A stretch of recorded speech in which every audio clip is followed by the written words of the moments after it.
Adrián, en este episodio vamos a platicar con alguien que tiene un bagaje impresionante en el mundo del emprendimiento.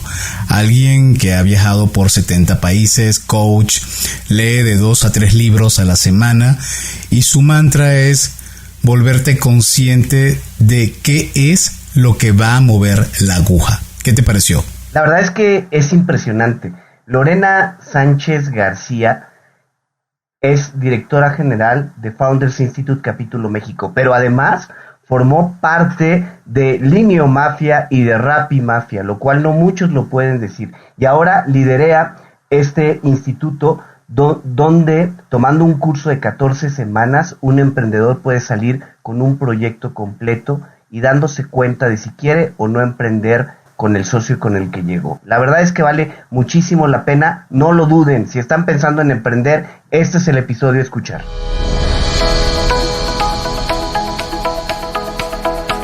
Hola, has venido a escuchar nuestras historias, ¿verdad?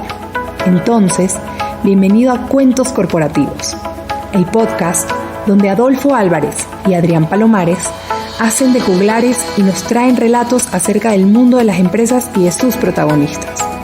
Prepárate a escuchar interesantes historias acerca del management, startups, compañías exitosas y fracasos empresariales.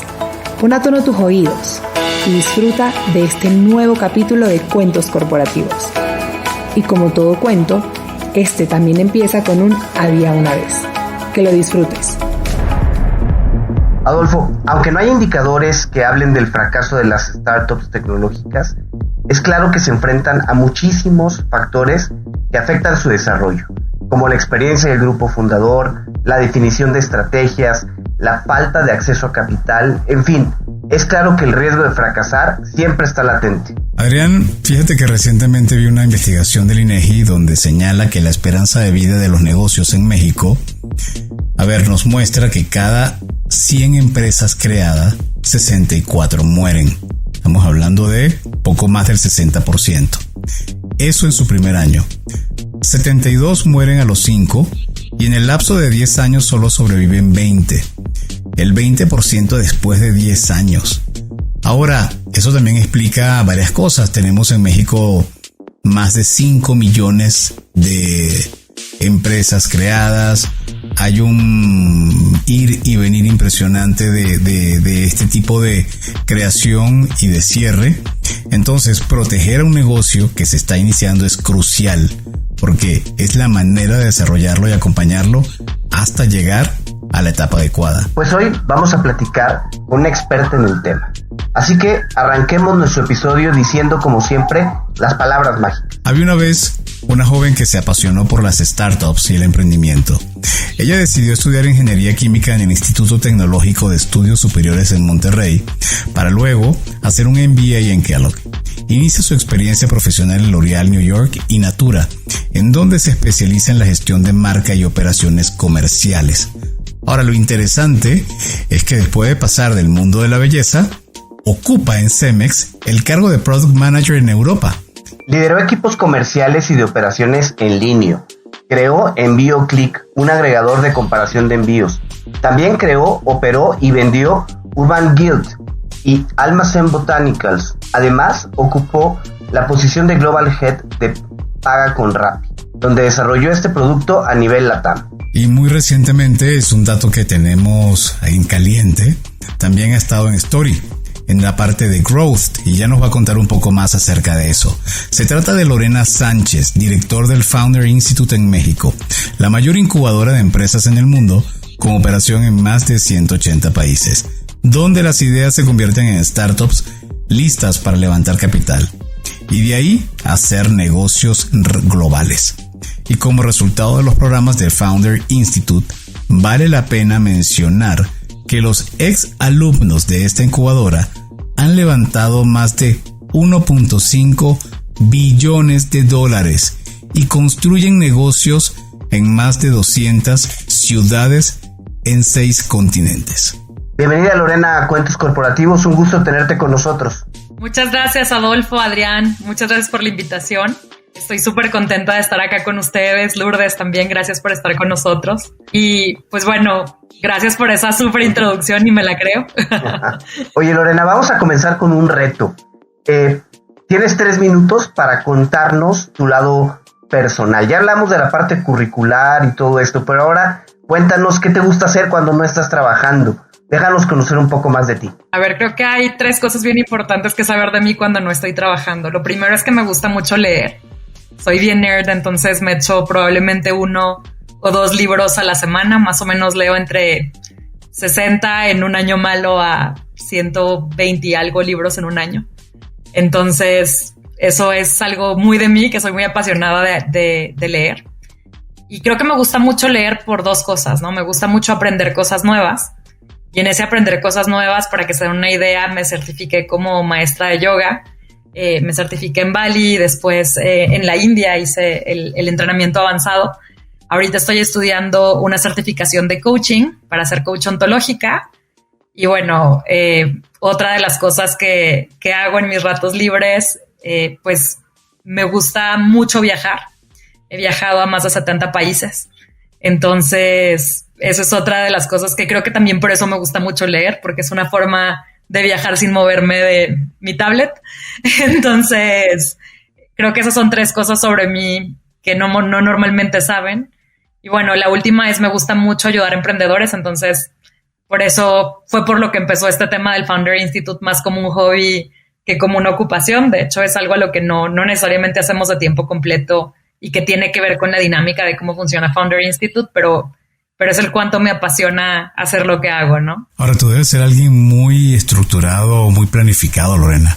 Digo, por todo el currículum que traes, las diferentes actividades que realizas, viajar, ser coach, etcétera. ¿Cuál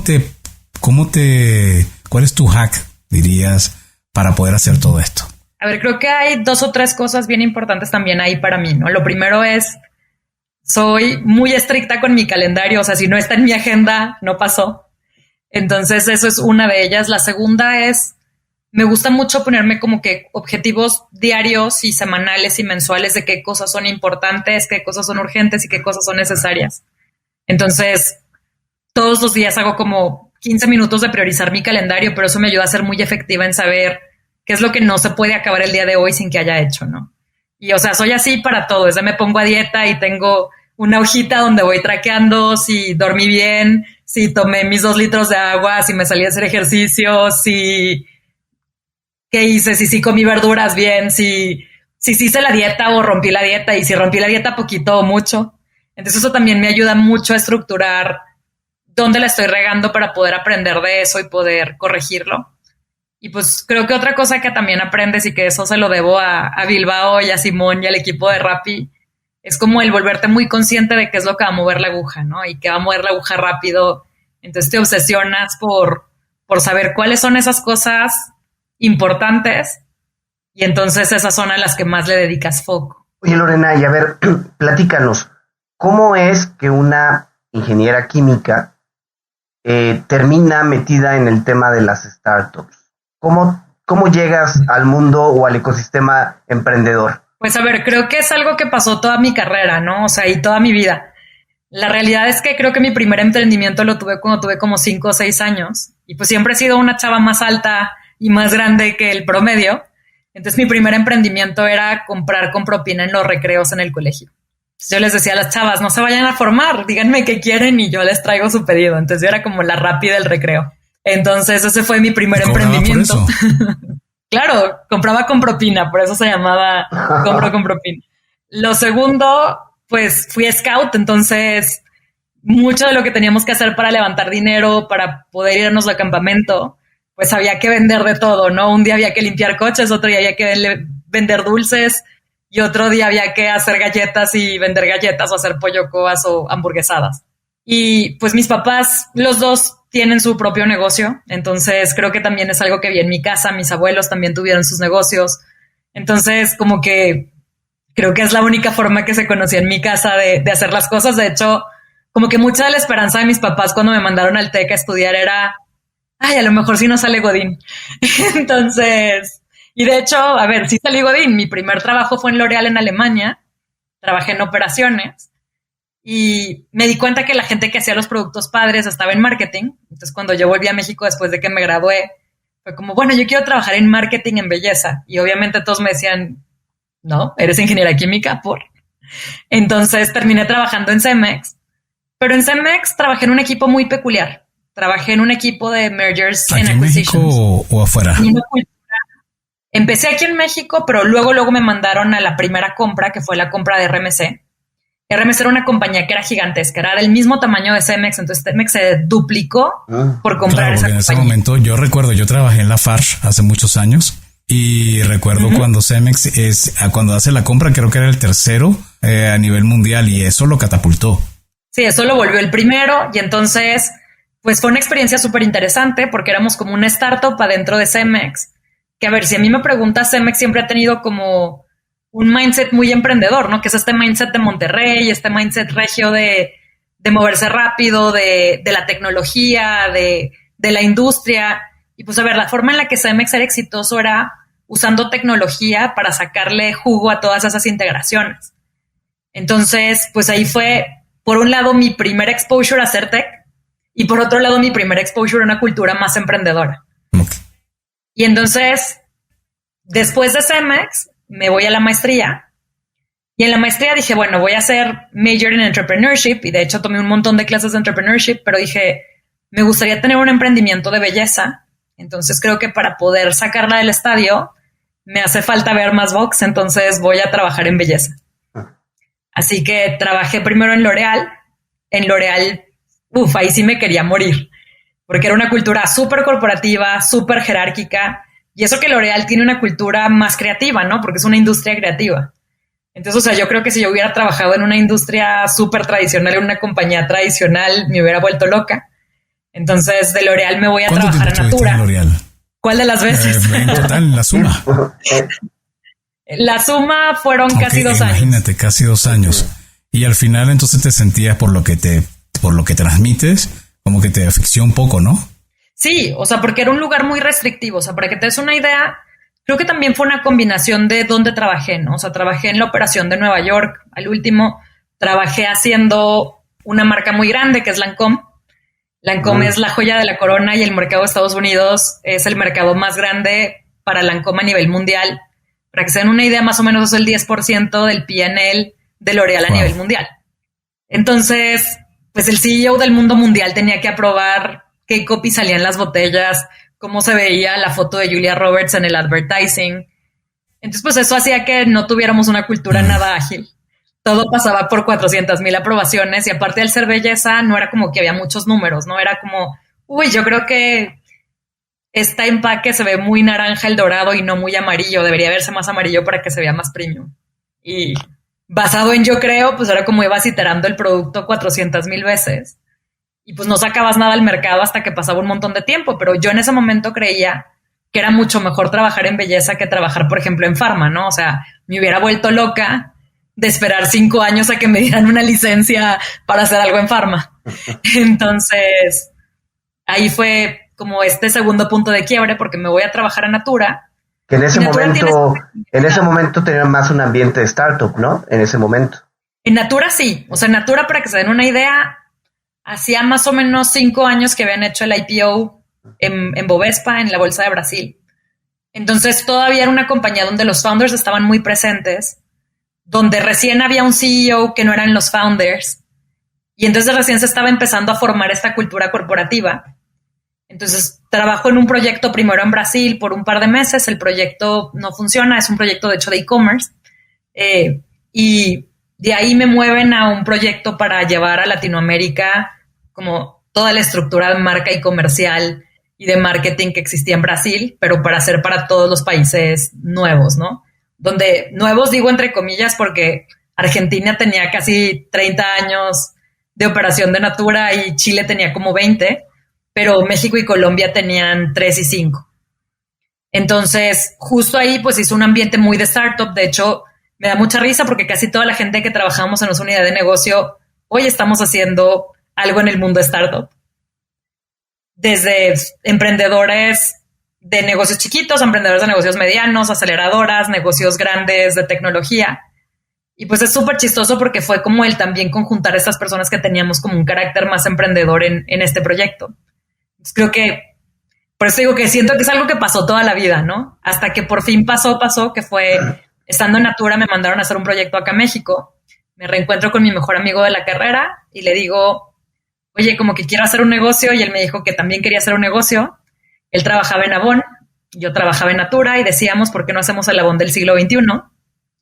Entonces decidimos empezar a aprender de ese tema de emprendimiento. De hecho, a ver, en esos tiempos, y me voy a delatar, en esos tiempos había muy poquitos fondos de inversión. Recién los fondos se habían creado porque recién la regulación en México había permitido que se crearan los fondos. Lo segundo que había ocurrido era que pues recién crearon esta figura para que pudieras recibir dinero de Venture Capital, que eran estas APIs tan famosas. Y pues bueno, o sea, no había aceleradoras todavía en el país, no había incubadoras todavía en el país, todavía 500 no existía, ni más Challenge. Founder Institute mucho menos, o sea, Founder Institute se estaba creando más o menos por esas fechas en Silicon Valley. Entonces, entré al único programa que había de algo para hacer eso, que era el programa de Posible de Televisa. Y ahí fue como empecé a aprender, y de hecho, creo que eso fue lo primero que me abrió los ojos. Y me abrió los ojos porque yo estaba pensando en un negocio muy tradicional con un componente chiquito de tecnología, ¿no? O sea, una Avon del siglo XXI, 80% es vender perfumes y labiales, y el otro 20% es poner un e-commerce para que puedas entregar los perfumes y lociones. Pero eso me abrió la mente a que la tecnología podía cambiar muchísimas cosas, ¿no? Que el emprendimiento podía resolver muchos de los problemas que ni el gobierno ni la iniciativa privada habían resuelto en décadas. ¿Y cómo de ahí se da el trayecto hasta Founder? De ahí pues fue súper chistoso, ¿no? Cuando estábamos en Posible, para mi buena suerte, nos dan capital. Para mi mala suerte, no nos dan todo el capital que necesitábamos para poder hacer ese proyecto de Avon. Entonces terminamos pivoteando a algo que ya es muy común hoy, pero es un champú en barra que fuera sustentable y ecológico. Entonces, resulta que nuestro empaque estaba muy feo, pero nuestra fórmula estaba muy buena, nos la compra un retailer. Y pues yo, habiendo estado aquí en Ciudad de México mucho, justo por estos cursos de emprendimiento y por vender el producto, y justo todavía tenía un trabajo godínez de día, esto lo hacía de noche, o en mis días de vacaciones, que era cuando me iba a tomar los cursos o el campamento ese de Posible. Pues en una de esas, uno de mis amigos de Kellogg, de la maestría, me dice, oye, en línea estamos buscando a alguien que lleve belleza, ¿no te interesa? Y yo así de, no sé qué es eso de línea, pero cuéntame más. Entonces me dicen, mira, estamos haciendo una tienda en línea, me entrevistan en una casa en Polanco, en un jardín de esa casa de Polanco, en unas mesas, ya saben, de esas de cerveza o de refresco. De las plegables. Y de esas, ni siquiera plegables, esas ya sabes, blancas. De las blancas. Okay. Peor todavía. Peor todavía. Y en esas sillas, aparte, ya sabes, de esas de tijera. Y es como, bueno, sí nos gusta tu perfil. ¿Cuándo puedes empezar? Y yo, no, pues tengo que renunciar y como me tengo que mudar porque todavía todas mis cosas estaban en Buenos Aires porque yo estaba haciendo un proyecto en México. Entonces había que traerme mis cosas de Buenos Aires y pues bueno, yo creo que como en 3 meses. No, ¿cómo? Mañana. Y yo sí, pero no tengo ni departamento en México. O sea, estoy viviendo en un hotel que paga la compañía de dame chance. Pues sí, habla con ellos y diles que el viernes te vas. Entonces, o sea, más o menos algo así terminó siendo. Regresé a Argentina por mis cosas un fin de semana. Como no tenía departamento ni dónde poner mis cosas, mandé todas mis cosas a casa de mis papás en Torreón. Y viví en el sofá de varios amigos por un par de semanas, casi 3 meses. Cada semana un par de semanas, casi 3 meses. Porque entre que no tenía tiempo para buscar departamento y que me habían dicho que era muy riesgoso lo que estábamos haciendo y que si no funcionaba en 90 días, entonces a lo mejor no iba a tener chamba. Entonces tampoco me quería comprometer con una renta de un departamento. Perdón la indiscreción, pero por lo menos te pagaban más de donde estabas antes o ganabas menos. Ganaba menos y me pagaban con equity. Y ya era la primera vez que había escuchado del tema del equity afuera de una clase. O sea que entonces, tú dejaste tu trabajo godín para irte a una startup que te estaban pagando una parte con equity y durmiendo en un sofá. Ah, qué bonito. Exacto. Muy bien. Y además de eso, trabajando en una mesa de esas de refresco.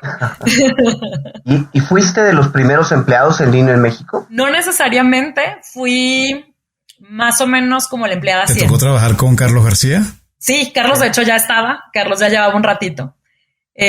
Roger también ya estaba, ya llevaba un ratito. Fede también ya estaba, ya un ratito. Mafia. Yo llegué más o menos al mismo tiempo que Olivier y que José Pertusa, que fue un par de meses después que García. Yo llegué como 3-4 meses después que García. Órale. Entonces, pues llego y es como, bueno, eres la chava de beauty, hazle como puedas. Aquí hay 100,000 pesos y 2 pelados, make it rain. Entonces, pues al principio fue catalogar todo lo que pudiéramos y literal cada que cayó un pedido, agarrar la Amex y salir corriendo al Palacio de Hierro a comprar el producto o a Walmart y meterlo en estafeta en cuanto caían los pedidos. Entonces eran muy divertidos esos días para ver qué funcionaba, pero también mucho del que funcionaba era saber que era bien parecido a venta directa, ¿no? Porque tenía lo mismo que venta directa. Comprabas un producto que nunca habías tocado, que no te habías probado, que ibas a pagar y se iba a tardar un montón en que te llegara. Entonces era la misma dinámica, nomás no te la vendía la tía Juanita. Entonces creo que eso fue parte de lo que también hizo el cómo hicimos esa estrategia para crecer belleza. Y pues bueno, al final de esos 90 días en los que ya por fin tuve departamento, pues lo que pasó fue que belleza se convirtió en una categoría relevante para México y por ende fue cuando decidimos que íbamos a expandirla a los países existentes, que eran Venezuela, Perú y Colombia en ese entonces. Y era cuando estaba en la mente el abrir Chile, Argentina, Ecuador y Panamá. Entonces justo fue una categoría con la que abrimos la casa cuando abrimos los nuevos países. Y pues fue una súper experiencia porque de ahí, o sea, 100% valió la pena dejar el trabajo godín, la seguridad, las 20,000 prestaciones, el coche corporativo y el vivir en un sofá, porque aprendí muchísimo, ¿no? O sea, eran también unos tiempos que no son estos. O sea, el talento de tech no existía porque casi no había compañías de tecnología. Y era más el cómo contratábamos chavitos recién graduados de la universidad. Por ejemplo, me tocó contratar a Memo de Luna. Memo estaba en mi equipo. Y, o sea, cómo poder tener suficiente olfato para saber quién iba a ser un chavo que pudiera aprender rápido, que aprendieran solitos, que fueran muy rifados y que tuvieran mucho ownership y pues que pudieran ayudarnos a mover esa aguja rápido, ¿no? Oye, a ver, Lorena, ¿y en qué momento llegas a Founder Institute? Justo después de Linio. Ajá. Pues cuando Linio, ya saben, Linio se vende a Falabella y cuando vendemos Linio, yo volteo y digo, a ver, todo esto que aprendimos, todo lo que costó de dinero, de sudor, de lágrimas, de todo no puede quedarse en la basura, ¿no? Entonces, haciendo una de las compañías, yo era mentora, justo Mass Challenge iba llegando a México, era mentora en Mass Challenge, y ahí conocí a Toño, mi socio. Toño estaba haciendo una startup de fotografías, y cuando Toño estaba levantando capital, fue a Silicon Valley, y justo el que había sido su jefe conocía a Deo, y le dijo, oye, quieren abrir un capítulo en México, y Toño dijo, estaría interesante, déjame te presento a alguien, yo creo que conozco a la persona perfecta para llevarlo. Entonces así nos presentaron, fue como, suena, vamos a hacerlo. Y pues bueno, hace casi 5 años, de hecho, este agosto que empezamos a hacer esto. Wow. Y bueno, ha sido una experiencia súper gratificante, ¿no? O sea, gratificante por muchas cosas, desde ver a los founders, cómo llegan. Por ejemplo, ayer justo tuvimos una sesión donde vino Jaime, uno de nuestros graduados que vendió su compañía a uno de los unicornios mexicanos. Ah. Y pues me llena de orgullo porque era un chavo que era súper godín cuando lo conocimos.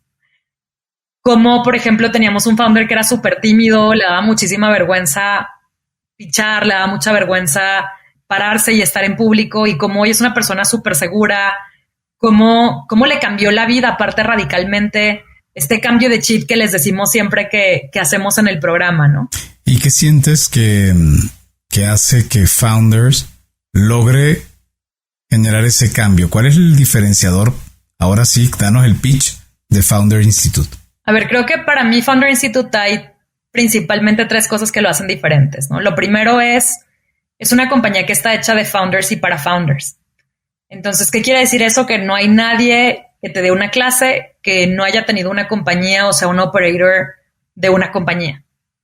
Porque de repente te pasa lo que a mí me pasaba en la universidad, ¿no? Que me daban una clase de emprendimiento y mi maestro no había tenido nunca ni un puesto de tacos. Entonces, eso creo que es lo primero que hace el Founder Institute diferente. Lo segundo es que el Founder se enfoca en la etapa más temprana.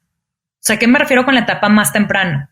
Si tú piensas en un Mass Challenge o en un 500, o sea, yo soy una aceleradora. Eso quiere decir que ya traes dinero y ya traes tracción y vas a pisar el acelerador y a quemar dinero mientras estés ahí. Acá somos una incubadora que también acelera. Entonces, al ser una incubadora, tenemos founders que llegan solamente con una idea. Hay founders que llegan siendo lo que yo le digo un entrepreneur, ¿no? Alguien que quiere ser emprendedor, pero no tiene ni idea en qué. Por ejemplo, Jaime era un caso de ¿no? Jaime llegó así de, tengo 20 ideas. Y entonces mucho fue como el encauzarlo a que escogiera alguna de esas. Y pues bueno, o sea, justo es esta etapa más temprana de emprender, porque todos los demás apuestan ya por el jinete y el caballo. Nosotros apostamos al principio solamente por el jinete porque sabemos que el caballo va a cambiar en el camino. Oye, y a ver, yo soy un emprendedor, me acerco a Founder Institute, ¿eso tiene costo? ¿Cómo es el servicio? ¿Cómo llego con ustedes? A ver, pues la forma de llegar con nosotros es primero presentando un examen en un link que si quieren les puedo dejar por acá para que le puedan regalar el examen gratis a todos los que los escuchan. Y básicamente eso lo que hace es que hace un examen a los founders para testear principalmente 2 cosas.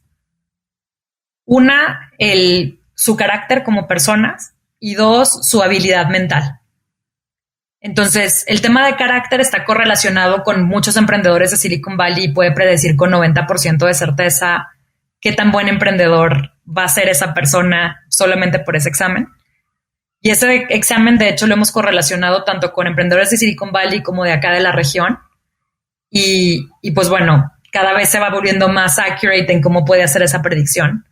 Y funciona pues mucho prediciendo con algunos valores, ¿no? Como qué tan resiliente es alguien, qué tan coachable es alguien, qué tan buena escucha, qué tan rápido aprende.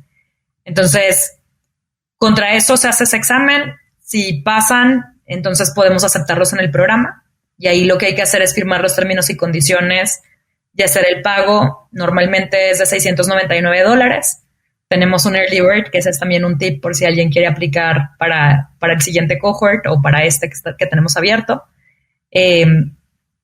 Reducimos normalmente una tarifa de early bird cuando recién abrimos el cohort, entonces siempre ese es otro tip, apliquen temprano para que les cueste más barato. Y bueno, de ahí empezamos las clases. Las clases duran 14 semanas y son 14 semanas intensas e intensas por diseño. Empezamos más o menos con 50 emprendedores y nunca hemos graduado más de 15. Wow. Y eso es por diseño, porque justo en el camino lo que vamos haciendo es que les vamos sacudiendo el árbol, pero vamos haciendo como ese mini picking de lo que te va pasando cuando estás en un emprendimiento. Oye, ¿qué es lo que pasa? A ver, de 50 llegan a 15. La gente desiste, la gente tira la toalla y dice ya no quiero seguir, o son ustedes los que van generando ciertas cribas, ciertos filtros para que no pasen a la siguiente etapa, por llamarlo de alguna manera. Pues a ver, es una combinación, ¿no? O sea, justo como esta es una etapa muy temprana, de pronto algo que puede pasar es que la vida cambió, de pronto la esposa de alguien se embarazó o la chava se embarazó y entonces dicen, híjole, ya esto ya no se va a compaginar con mi plan de vida, entonces lo dejan. Lo segundo que puede pasar es que se dan cuenta que de pronto esa idea que traían no pasa la prueba para persistir, ¿no? O sea, no es un negocio que pueda ser suficientemente escalable o no es un negocio que tengan muy bien planchado. Entonces, de pronto ellos mismos deciden salirse del programa y de hecho una cosa que tenemos es que pueden regresar de forma gratuita al siguiente cohort. Entonces, muchos dicen, bueno, voy a tomarme el tiempo para pensar y estructurarlo mejor y vuelvo en el siguiente cohort y muchos vuelven. Y de hecho un par se terminan graduando. Y de ahí hay otra tercera regla, digamos, que es que todas las semanas los founders tienen que pitchar su compañía. Y 2 veces en el programa hacemos como un Shark Tank, donde ellos hacen su pitch y les damos calificaciones. donde las calificaciones van del 1 al 5, pero no hay 3. Entonces, 1 quiere decir que son súper malos y que necesitan trabajar muchísimo en su negocio. Y 5 es que nos encanta tanto la idea que casi que les firmamos un cheque ahí, o de hecho, como mentores comprometemos al menos 1 hora para sentarnos a ayudarlos. Entonces, contra esas calificaciones, si alguien saca menos de 3 de promedio, entonces no puede pasar a la siguiente etapa. Ok. Entonces, todo está en sus manos porque practican todas las semanas, pero pues bueno, no todos pueden hacerla al siguiente milestone. Lo que sí es importante es que lo que están estudiando en el Founder están en paralelo haciendo su empresa. No es que están esperando Exacto. a graduarse para luego poner manos a la obra, sino que ya están viviéndolo en directo. Sí, o sea, de hecho, bueno, Founder tiene varias características, ¿no? Característica 1 es, tú puedes hacer Founder estando estudiando en la escuela o teniendo un trabajo godín de día, o puedes hacer Founder siendo ya un Founder de tiempo completo, de tiempo parcial en tu negocio. Y todo lo que pasa en estas 14 semanas es que les vamos dejando tareas, pero no son tareas como las que te dejaban en la escuela de, ya sabes, leer una lectura y hacer un resumen y un paper de 800,000 páginas. O sea, acá la tarea es 100% práctica y puede ser desde incorporar tu compañía, registrar tu marca, o de pronto les damos una cosa que les llamamos los epics, que son los epic sprints, donde de pronto volteamos y les decimos, bueno, para el viernes tienes que conseguir 250 usuarios. Entonces, esos normalmente suelen friquear a los founders. No todos están listos para resolver esta batalla, y también eso es mucho de cómo sabemos qué tan entrenado tienen el mindset, ¿no? Eso que platicábamos hace ratito. Y bueno, todas las tareas son en pro de construir su negocio y justo de ir construyendo ese data room que les van a pedir los inversionistas y de conseguir esa atracción y de tener ese producto y tener a su equipo formado para que puedan conseguir su primera ronda de inversión institucional. Oye, y a ver, de estos 15 que se gradúan, ¿hay algún, quizá no compromiso, pero hay alguna promesa de Founder Institute en cuanto a apoyo económico, en cuanto a participación de capital o algo así? Hay algo parecido. O sea, de hecho, a ver, en Founder Institute, después de que te gradúas de Founder Institute del programa básico, que es el que nosotros llevamos aquí en México, todos los graduados pueden acceder a 2 programas después. Uno que se llama el Lab de Market Fit. Entonces ahí los ayudan a encontrar el Market Fit si es que han tenido que pivotear y ya están pivoteando y ya tienen algo de tracción, pero ese Market Fit todavía no llega. Entonces los ayudan a ir puliéndolo. Y luego hay un segundo lab que se llama Venture Lab.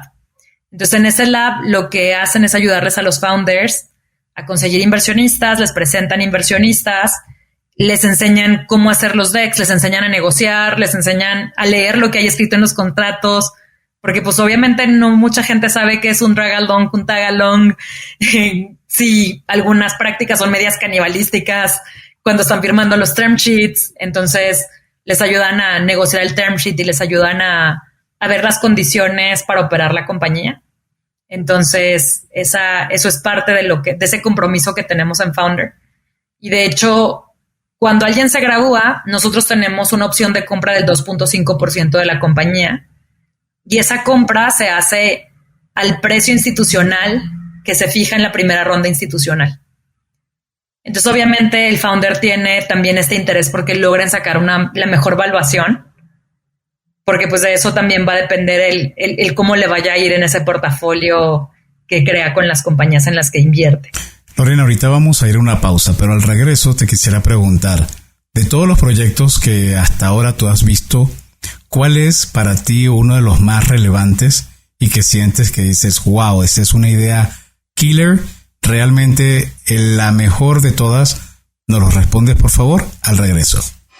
Hola amigos de Cuentos Corporativos, soy Andy Llanes, cofundadora de WOS, la aplicación de wellness y fitness digital que está ayudando a las empresas a incentivar a sus colaboradores a ser físicamente más activos, obteniendo beneficios como una mejor respuesta ante el estrés, mayor concentración, más vitalidad y sobre todo mejorando la salud integral. Implementar WOS en tu compañía es súper sencillo y lo mejor es que con una sola membresía puedes dar este beneficio a toda tu plantilla. Escríbenos a hola@getwos.co o ingresa a las notas de este episodio, haz clic en el link de contacto y déjanos tus datos. Entrena inteligente, entrena eficiente con WOS.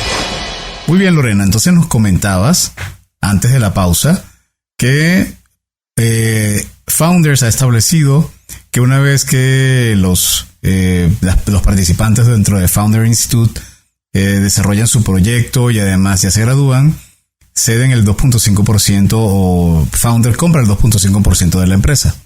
Y ahí entonces veníamos con la pregunta de tú, de los proyectos que has visto que se han desarrollado en Founders, ¿cuál recuerdas con un proyecto killer que dices, wow, este señor la va a sacar del parque? A ver, creo que ha habido un par.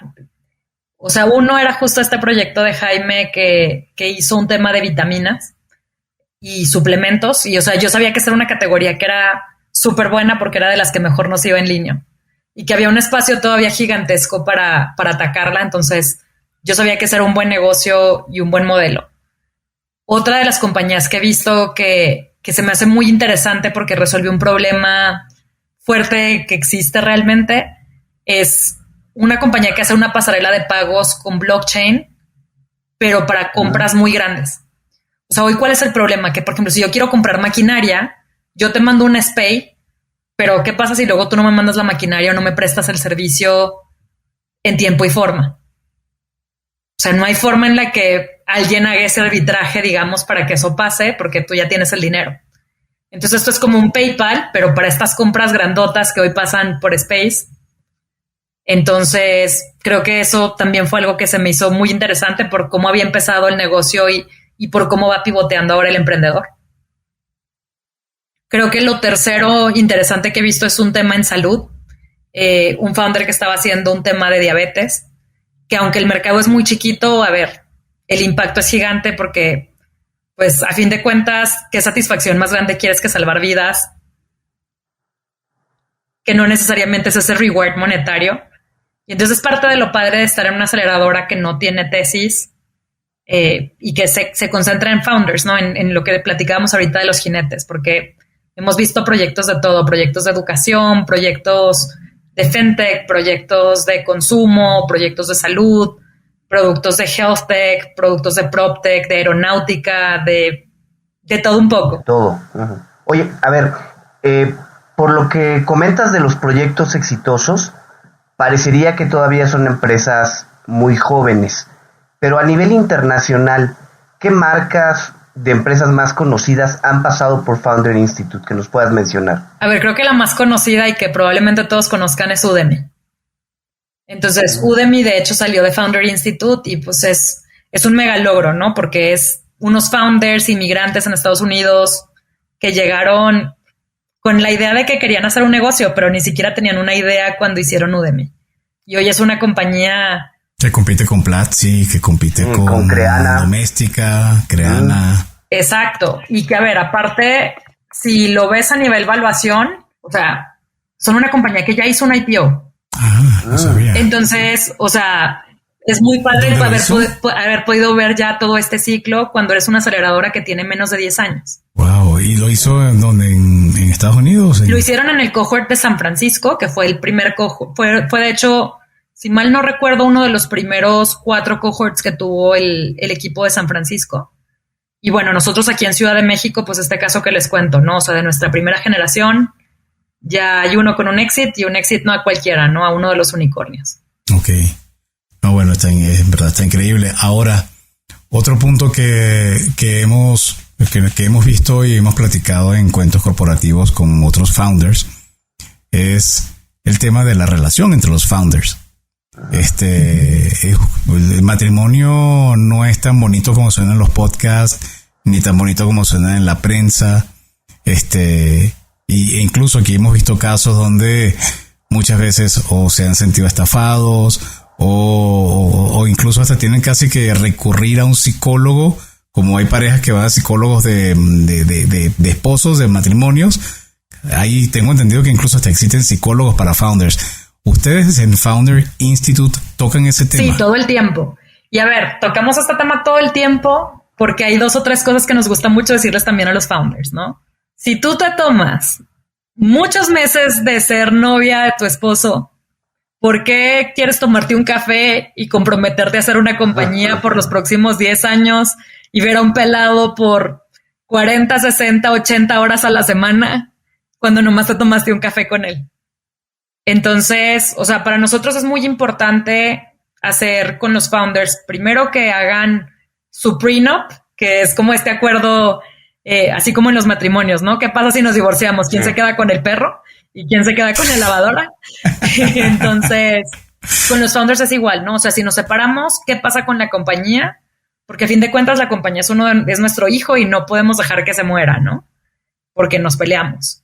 Lo segundo, pues les enseñamos cómo poner las cláusulas para los temas de equity, para poder tener cliffs, para poder tener vestings y para poder tener también estos hard conversations, ¿no? Que muchas veces es parte de lo que pasa en el programa y pasa desde, por ejemplo, cuando un founder, como nosotros aceptamos por founder y no por compañía, de pronto nos salió un founder cycle al que no aceptamos. Y de hecho, de pronto el co-founder se nos enoja porque no aceptamos al co-founder. Y a los 2 meses resulta que ya se da cuenta que es un psycho y... Oye, ahorita recuerdo que en uno de sus episodios alguien nos habló de un, creo que es decálogo que tienen ustedes para elegir co-founder. Fue Jan Hervirtia de Perfecto. De Perfecto. Sí. ¿Sí? Que él nos platicó que siguió el decálogo y que entrevistó a, no recuerdo ahorita el nombre de su co-founder, pero la entrevistó así tal cual, siguiendo cada uno de los puntos para elegirla. Sí, 100%. Y a ver, o sea, justo parte de este decálogo tiene mucho que ver con, a ver, ¿tienen valores similares? Porque, o sea, si uno está en el negocio porque le interesa el dinero, entonces no le va a importar salir en el New York Times porque lo van a meter a la cárcel, versus si es porque realmente tiene el propósito, por ejemplo, de construir la compañía, ¿no? Por ejemplo, ¿qué tanto le importa el resultado? ¿Qué tanta importancia le está poniendo a la compañía? ¿Qué tanto tiene que perder, por ejemplo, si la compañía falla, ¿no? Entonces, justo eso es parte de lo que pueden encontrar en el material de Founder Institute en línea. Está en el material global y de hecho es de esos pocos materiales que están traducidos de hecho a español porque es uno de esos contenidos más valiosos y que queremos que realmente todos los founders se lo tatúen antes de asociarse, ¿no? O sea, que no sea nomás nos fuimos por un café, sino dateamos un montón, que fue construimos juntos, vimos cómo funcionábamos y si no funcionó nos divorciamos a tiempo, cortamos a tiempo. Wow. Bueno, pero en verdad sí es complicado, incluso hasta cuando tienes el rush y dices, no, pero es que todo va a salir increíble y al final siempre está importante, sí es importante tener este tipo de orientación. Ahora, hoy, Lorena, tú tienes otros retos aparte de Founder Institute. Nos comentabas fuera de micrófono que estás saliendo de la parte de growth dentro de Story. ¿Y qué vas a hacer ahora? Justo voy a quedarme como advisor de los founders y una cosa que voy a hacer es ahora sí dedicarme a hacer esto como de Founder Institute más de tiempo completo porque estoy levantando un fondo para invertir en etapas muy tempranas de emprendimiento, en presemilla y en semilla, en compañías de fintech y de supply chain y uno que otro SaaS. Y pues bueno, ¿por qué en esas tesis? Porque es lo que yo creo que son las bases que todavía necesita el emprendimiento en México y en Latinoamérica para poder llegar al siguiente nivel. Probablemente en el siguiente fondo invirtamos en cosas un poco más sexys, de pronto en temas como health tech, agritech, de pronto temas también para el problema del agua, ¿no? Que platicábamos hace ratito de Monterrey tiene ya más de un mes con problemas de agua, entonces eso cada vez se vuelve un problema más inminente para la humanidad. Y bueno, o sea, justo queremos apoyar a que las compañías que sean los cimientos para poder construir encima emprendimientos que añadan más valor, no nada más a la región, sino al mundo, puedan crearse y que puedan tener acceso a capital y también a conocimiento, ¿no? Que pues es algo que hoy en Story es algo que he podido hacer mucho con los founders y que de hecho por eso me quedo en esta posición de advisor, pero pues eso nada más me da chance de impactar una compañía, que ya es unicornio, pero nada más es una. Uh-huh. Entonces, con un fondo puedo tener 20 o 40 unicornios empollando a los que podemos enseñarles y pasarles eso que hemos aprendido con mucho, como decía hace ratito, ¿no? Con mucho esfuerzo, con mucha sangre, con mucho sudor y que también han sido errores que pues han costado caros, ¿no? Oye, un fondo en momentos donde a lo mejor la economía no se percibe como la mejor, ¿por qué lanzar un fondo ahorita cuando las cosas no están en términos económicos de la mejor manera? A ver, para mí hay varios drivers, ¿no? Uno de los drivers es las compañías más importantes que tenemos hoy, una década después de la recesión pasada, un poquito más de una década después, todas se crearon en esa recesión. Entonces, al contrario, o sea, ahorita es cuando va a haber un montón de gente resolviendo problemas y que sean problemas muy reales, muy, como siempre digo, aspirinas y no vitaminas, en el sentido de, pues, problemas que le duelan mucho a la gente, a mucha gente, y entonces, pues, es el momento para poder invertir en ellas. Lo segundo es, después de más de 10 años de ecosistema, pues ya también ya hay más operators que saben cómo hacer las cosas, entonces ya tienes un ecosistema un poquito más groomed para llegar al siguiente nivel. Entonces, muchas veces lo que les hace falta, porque de pronto operaron en compañías, es conocimiento para levantar capital o para reclutar talento o para ir estructurando lo que sigue en sus compañías, que pues eso es algo que, habiendo sido un operator y de las poquitas operators aparte en el ecosistema, creo que es parte de lo que podemos darles de cara al fondo. Y lo tercero que justo platicábamos Adolfo y yo antes de que empezara la sesión, pues a ver, si tú te fijas, por ejemplo, en SoftBank, justo hoy publicaron el artículo, ¿no? O sea, perdieron un montón en sus portafolios del resto del mundo. O sea, hay algunos que traen pérdidas de 28, casi 30%, otros que traen pérdidas por ahí del 15%. Pero el portafolio de Latinoamérica nada más perdió 1%.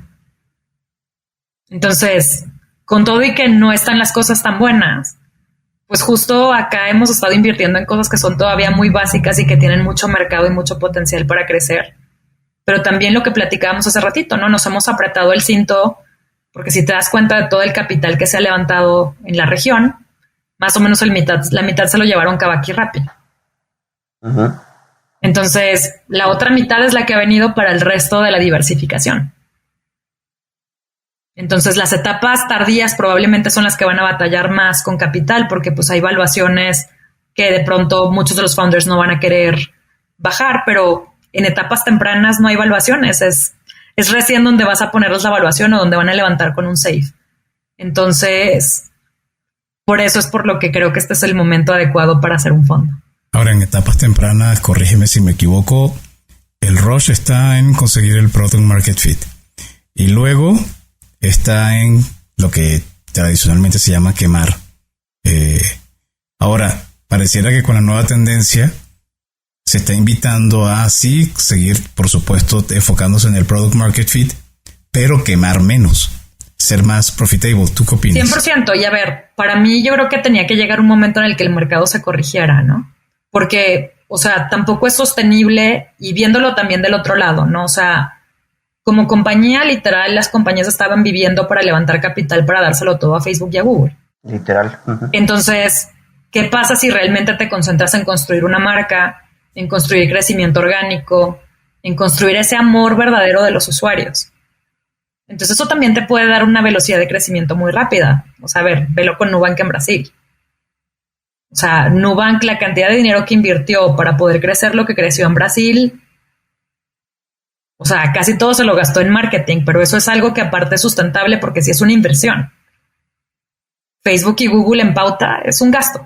Así es. Oye, y a ver, si alguien quiere acercarse contigo, conocer más de este fondo, quiere llevar su idea, sobre todo pensando que está en una etapa temprana, ¿qué hace? ¿A dónde va? ¿Cómo se llama el fondo, no? El fondo se llama Billioneurons, entonces pueden entrar a billioneurons.capital o me pueden echar por ahí un LinkedIn o un Twitter o un Instagram, siempre contesto.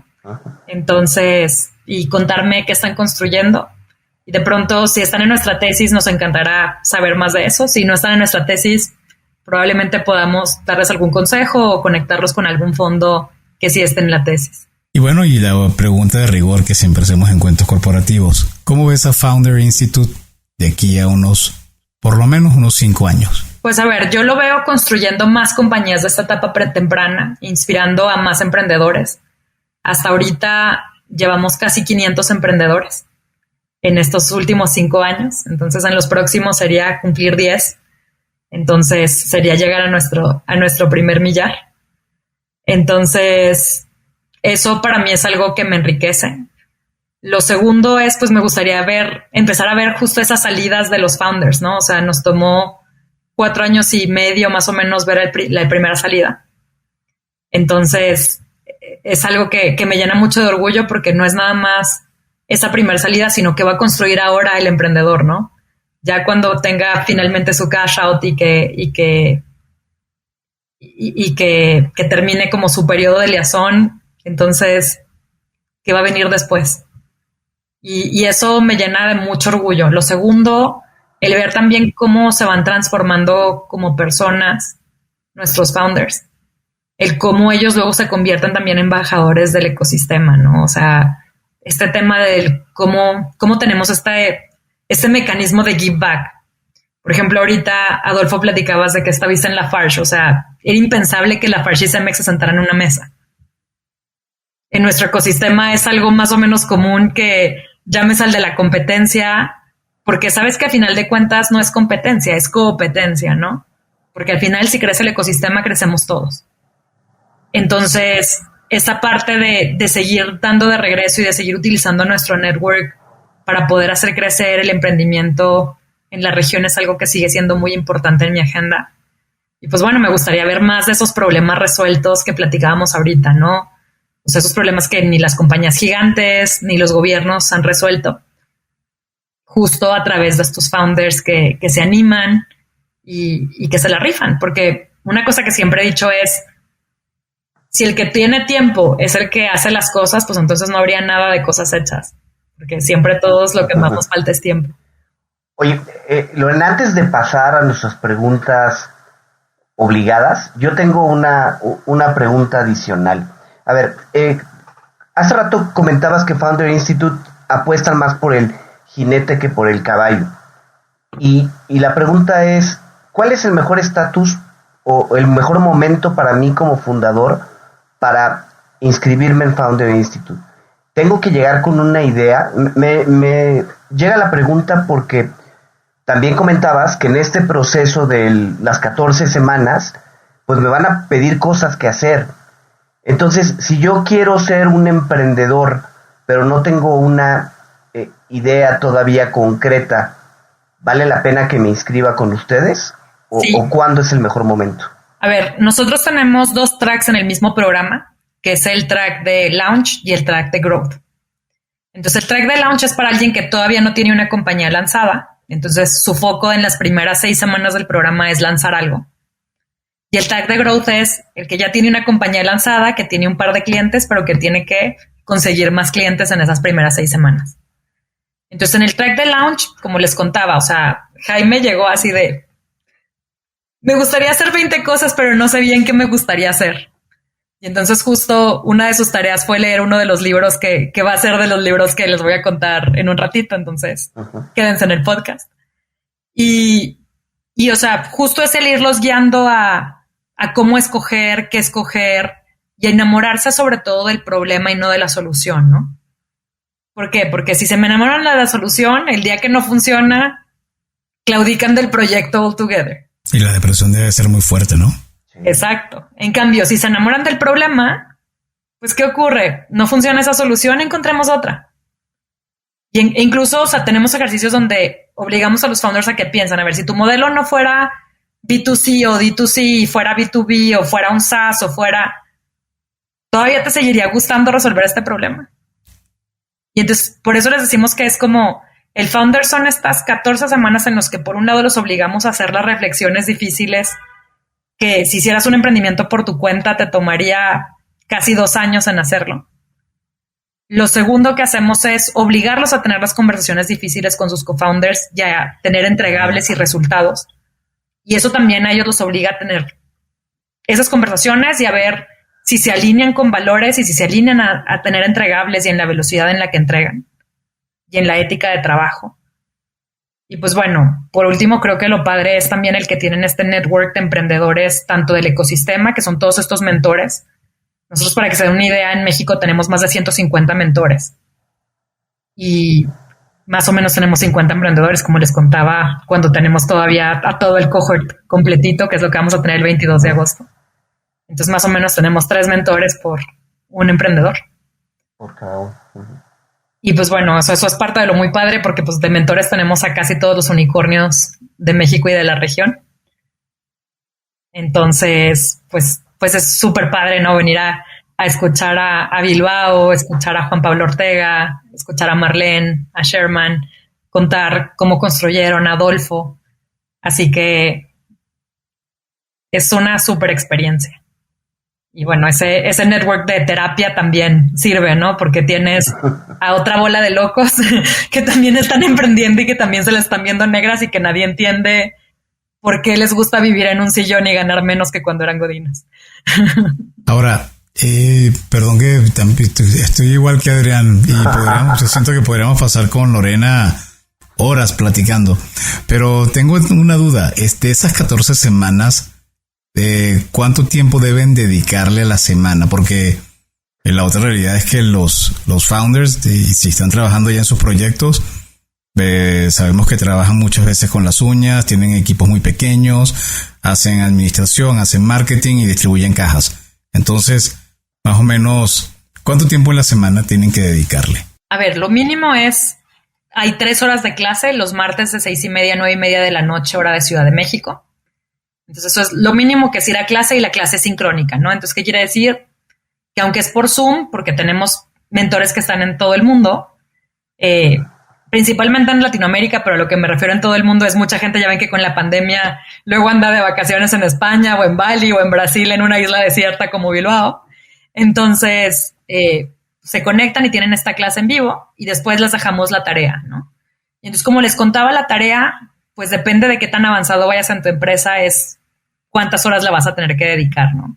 Por ejemplo, si no te has constituido, de pronto una de las tareas es constituirte. Entonces ustedes saben mejor que yo la bonita experiencia que es ir al notario, la bonita experiencia que es ir al SAT a que te den tu RFC. Entonces eso puede tomar un par de horas, si no es que un par de días. Entonces eso puede ser una tarea, pero que si ya estás constituido o de pronto te constituyes en Delaware, entonces en media hora que mandas 3 papelitos ya estás listo. Entonces eso es de lo que depende el tema de las tareas.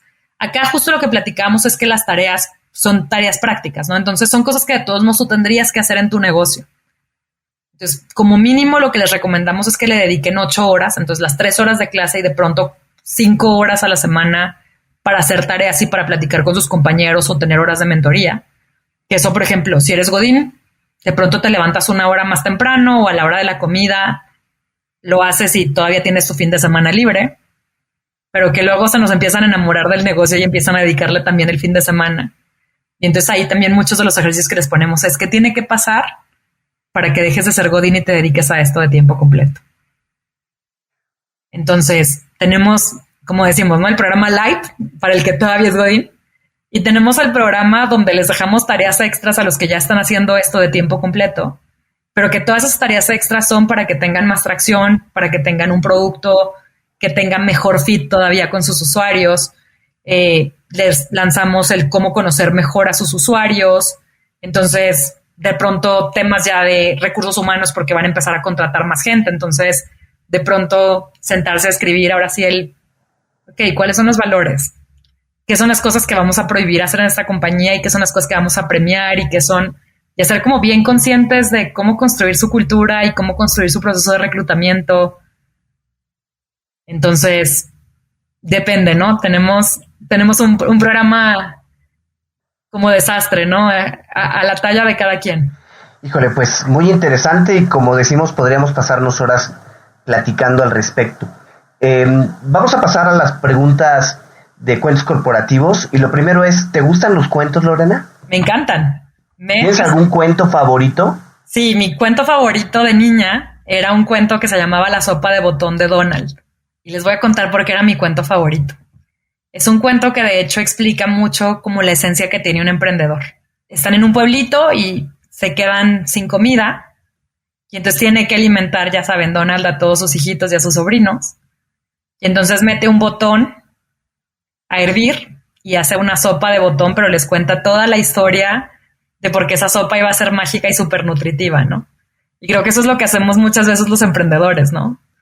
Nos tenemos que alimentar el espíritu pensando que sí nos estamos nutriendo para poder aguantar y poder llegar a puerto seguro con nuestras compañías. Muy bien, me queda muy clara la analogía.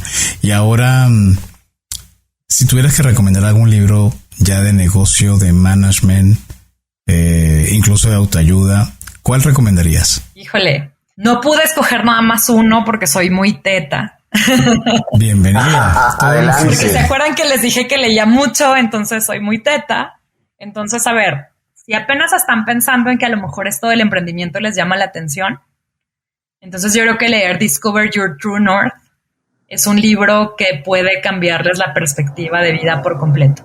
Es un libro que escribió Bill George, que es un profesor de Harvard, y básicamente lo que hace es irte cuestionando por qué haces lo que haces, que es parecido al Start With Why, pero ese a mí se me hizo muy teórico. Yo, como toda buena mujer de operaciones, yo necesito práctica, entonces el libro tiene teoría y tiene aparte otro libro de ejercicios. Entonces, esa es la recomendación 1. La recomendación 2 es un libro que se llama The Mom Test. Lo escribió Rob Fitzpatrick, que es un chavo que fue a Y Combinator hace un par de años. Y básicamente lo que te dice es todo lo que te enseñaron en la clase de Market Research es basura y todos tus clientes mienten. Entonces te explica cómo poder escuchar al cliente y realmente escucharlo para poder sacar insights valiosos que te lleven a tomar decisiones que hagan que tu producto tenga mejor market fit. Ok, oye, y a ver, ya que nos dijiste que lees cerca de 60 libros al año, seguramente también lees libros que no son de emprendimiento. ¿Alguna novela, algún libro así que nos recomiendes? No son de las preguntas obligadas de Cuentos Corporativos, pero no puedo dejar pasar. Seguramente habrá alguna. De hecho, acabo de terminar de leer el libro que probablemente más me ha gustado. Se llama Untamed. Es de Glenn Doyle. Y es un libro que me gustó mucho porque es un híbrido entre una novela, un libro de superación personal y un libro de empoderamiento femenino. Y es un libro que habla de todos estos cajitas en las que nos pusimos, ¿no? De soy hija, soy mamá, soy esposa, y cómo de pronto esas cajitas nos limitan en lugar de ayudarnos. De hecho, hace una analogía cuando va al zoológico a ver a una chita que está en cautiverio y le dice a su hija, o sea, su hija le dice, oye, ¿y tú no crees que esta chita esté súper triste por estar en cautiverio? Y le preguntan incluso al cuidador, ¿no? Y le dice el cuidador, no, pues, o sea, siempre ha vivido en cautiverio, entonces, pues, no sabe lo que es ser salvaje, ¿no? Y, o sea, de hecho, ese es el prólogo del libro, ¿no? Y entonces es el cómo perdimos ser salvajes por cómo nos adiestraron. Y aparte, como con este caveat de cómo nos adiestraron en específico a las mujeres, que de pronto nos tocó algunos paradigmas un poquito más complejos que a los chavos, aunque también habla de los paradigmas que les tocaron a ustedes como chavos, ¿no? O sea, los hombres no lloran, los hombres son fuertes, los hombres son el sustento del hogar. Y entonces se me hizo interesantísimo el libro. De hecho, también tiene un libro de ejercicios. También se lo recomiendo, lo estoy haciendo ahorita, ese no lo he terminado. Pero siento que está siendo muy útil porque me está ayudando a descubrir como muchos de esos juicios y prejuicios que de pronto tengo y me hago. Y a ver, es un libro que creo que nunca habría leído si lo hubiera escogido yo sola, pero me metí hace poquito a un book club de Whole Table, que es una cuenta de Instagram que sigo de una chava que hace recetas y fitness y que aparte tiene este book club y han recomendado libros que jamás habría bajado ni comprado yo y me he llevado buenas sorpresas. Ok, bueno, ¿cómo se llama? La cuenta se llama The Whole Table. The Whole Table, vamos a buscarla. Se llama Pilar, la chava. Pilar. Ahora, estoy seguro que Lorena, que lo hablábamos al principio, para poder tú organizarte, lograr leer todos tus libros, estar en Founders y en tus demás actividades, seguramente te apoyas con aplicaciones o gadgets tecnológicos. ¿Nos puedes decir cuáles son? ¿Nos puedes dar el secreto? Claro que sí. A ver, uno de los mejores, así, el gadget que más amo en el mundo es una app que se llama Clockwise, que conectas a tu calendario y entonces junta todos tus calendarios.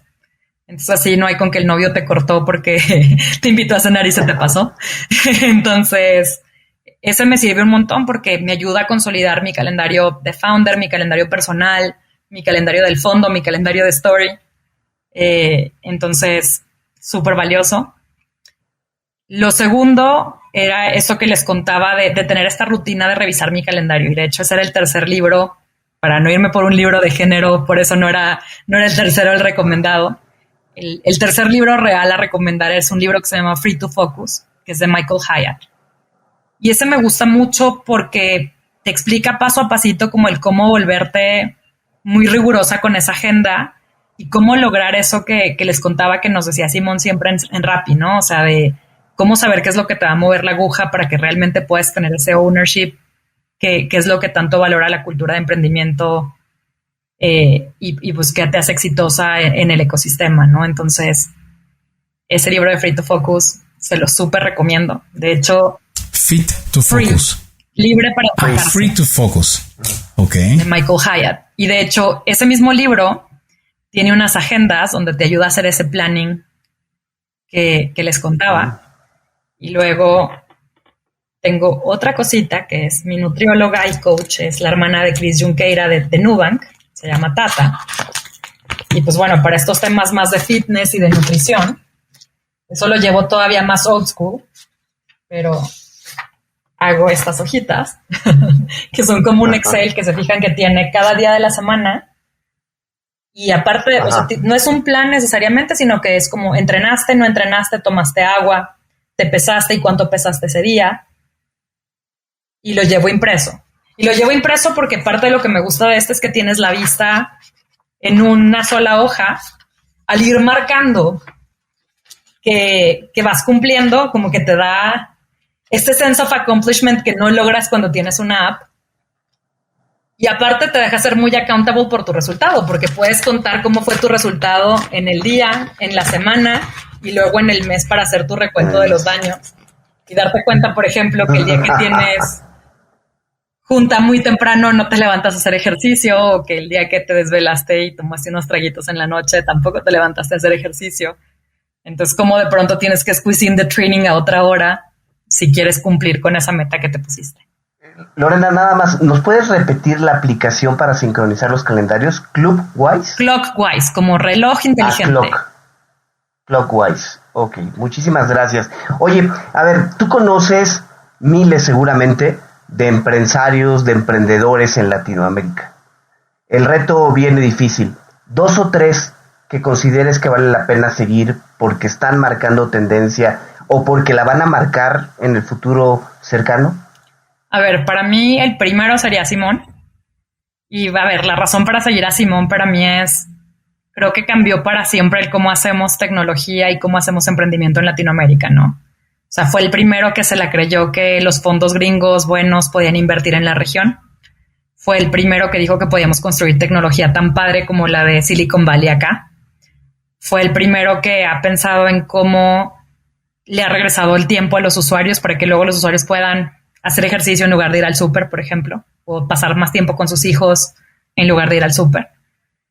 Fue el primero también en crear pues estos múltiplos de sueldo para los rapitenderos, que eran personas que no podían acceder a otro tipo de salario y que, o sea, a lo mucho podían acceder a un salario mínimo si es que hubiera suficientes trabajos para salario mínimo. Y no está ofreciendo uno, está ofreciendo un par de salarios mínimos por hacerla de rapitendero. Creo que también para nosotros, todos los que fuimos parte de este movimiento de Rappi, el cómo hizo la Rappimafia, pero que a mí me gusta más llamarla la Rappimagia, porque hizo que nos la creyéramos que podíamos emprender, que nos la creyéramos que podíamos hacer, como decía el Chicharito, cosas chingonas. Y pues, o sea, para mí es toda una fuente de inspiración porque es desde los libros que te recomienda, la forma en la que piensa y el cómo tiene evaluado ese mindset. Oye, a ver, antes de pasar al siguiente empresario, tú formaste parte de la Rappimafia, pero también de la Linio Mafia. ¿Qué diferencia ves en uno y otro origen, por llamarlo de alguna manera? A ver, creo que el Linio Mafia, pues fuimos los primeros en hacer tech en la región. Entonces fue mucho como este aprendizaje de cómo buscábamos talento cuando no era un talento evidente, ¿no? No era como ahorita que me quiero robar a un diseñador de UI, ¿de dónde me lo robo? Hay 10 unicornios en México y 40 en la región para escoger. Antes no había ni siquiera gente que hubiera estudiado eso, entonces contratabas un diseñador gráfico normalito y le decías que ahora tenía que hacer apps y de repente le comprabas un curso en Udemy o en Coursera para que se diera una embarradita de cómo funcionaba eso.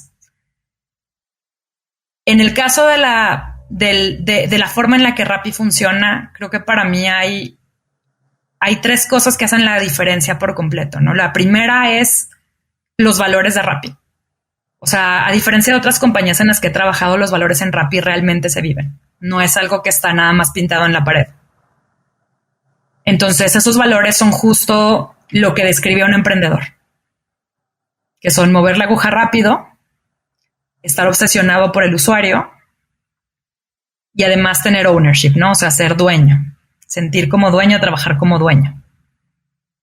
Y luego hay otros 2 valores más, uno con el tema de diversidad y otro que como que explica más o como que es un hijito de los 3 valores originales que fueron los primeros valores, de hecho, con los que empezó Rappi, ¿no? Los otros se han ido subiendo conforme se va sofisticando el barco. Pero, o sea, cómo esas cosas es algo con el cómo escogen al talento y el cómo desarrollan al talento, ¿no? Lo segundo, para mí, tiene que ver con esos North Stars, de esas metas súper agresivas que te da Simón. Y el cómo esa actitud que dice Bilbao de can do, will do, ¿no? O sea, todo empieza porque piensas que puedes hacerlo para que puedas lograrlo realmente. Entonces, mucho ese creerte que puedes hacer esa meta gigantesca y que cuando te la dicen es así como, enloqueció, o sea, no hay forma humana. Y después de que duermes en esa meta por 3 días, volteas y dices, no, bueno, sí habría forma. Si todo esto, todos los astros se alinearan, entonces sí podría pasar. Ya después de que pensaste en si todos los astros se alinearan, de pronto ya hasta piensas en, no, de hecho no se tienen que alinear todos. Si se alinean el 60% de los astros, sí llegamos. Pero es el cómo te ayuda a pensar en la posibilidad. Y justo creo que ahí viene también la tercera cosa, ¿no? O sea, que tu jefe no termina siendo tu jefe, sino tu jefe es la meta. Entonces todos como equipo trabajamos juntos para lograr esa meta y creo que en Linio era algo que no necesariamente hacíamos, ¿no? En Linio éramos más como el Dream Team cuando empezaba, que era como todos somos estrellitas, entonces jugamos juntos pero no revueltos. En Rappi era el completo opuesto, ¿no? El ego se quedaba afuera en la calle y, o sea, llegábamos a construir todos los días. Qué padre, la verdad que sí. Y además, tú lo dices y lo hemos escuchado en este podcast, en otros, donde incluso personas que ya no forman parte de Rappi, si en algún momento han tenido necesidad de algún tipo de apoyo, han podido contar con Bilbao y con su equipo. Entonces, la verdad, una muy, muy gran empresa. Y a ver, Lorena, contactarte. Ya Adrián lo comentaba para lo que es tu fondo, pero para founders, ¿dónde la gente debe tocar la puerta? Entonces, para tocar la puerta a Founder Institute de México, lo que hay que hacer es ir a www.fi.co/apply/Mexico_city. Entonces ahí van a tener el examen fácil, gratis. Facilísimo, por eso les dije que mejor se los paso. Ok, perfecto. Creo que es más fácil sino que me escriban a mis redes. En Twitter soy lorena.emprende, en Instagram soy Lorena Emprende y en LinkedIn soy Lorena Sánchez García. Eso está muchísimo más fácil. Oye, Lorena, y bueno, ¿algún mensaje final que quieras compartir con nuestros escuchas, con las personas que han llegado ya al final de este episodio? Primero, darles las gracias por haberme aguantado por ya no sé cuánto tiempo llevamos platicando porque se me ha ido súper rápido. Pero pues sobre todo el decirles que sí se puede esto de emprender, ¿no? Que lo peor que puede pasar cuando te avientas a emprender es que no funcione y que ganes un montón de experiencia. Y pues si eras godín siempre vas a poder volver a un trabajo godín. Y es muy likely que ya no te guste un trabajo godín después de que emprendas, entonces a lo mejor vas a terminar en una startup de alguien más en lo que se te ocurre the next big idea. Excelente. Bueno, entonces es Lorena quien nos acaba de realmente dar una masterclass increíble acerca de lo que es emprender, de cómo está el ecosistema emprendedor en México y América Latina. Gracias, Lorena Sánchez, por habernos acompañado y a ustedes por habernos escuchado. Si les gustó este episodio, no duden en suscribirse en su plataforma y calificarnos con 5 estrellas. Agradecemos a nuestros aliados, la revista Neo, el marketing de nuevos negocios, y a Radio Conexión Latam, medios a través de los cuales se retransmiten episodios seleccionados de Cuentos Corporativos. En las notas de este episodio encontrarán las ligas y espacios para conocer horarios y características de la transmisión. Y como siempre decimos, las empresas, sin importar su origen, razón de ser o tamaño, tienen todas algo en común: están hechas por humanos. Y mientras más humanos tienen, más historias que contar. Y todo cuento empieza con un había una vez. Nos escuchamos en el próximo capítulo. Muchísimas gracias, Lorena. Gracias, Lorena. Gracias por habernos acompañado en este capítulo de Cuentos Corporativos. Ojalá que esta historia haya sido de tu agrado y, sobre todo, que te lleves ideas y experiencias que puedas aplicar en tu propio universo empresarial. Esperamos que nos escuches nuevamente y recuerda, todos los cuentos comienzan con un había una vez. Hasta la próxima.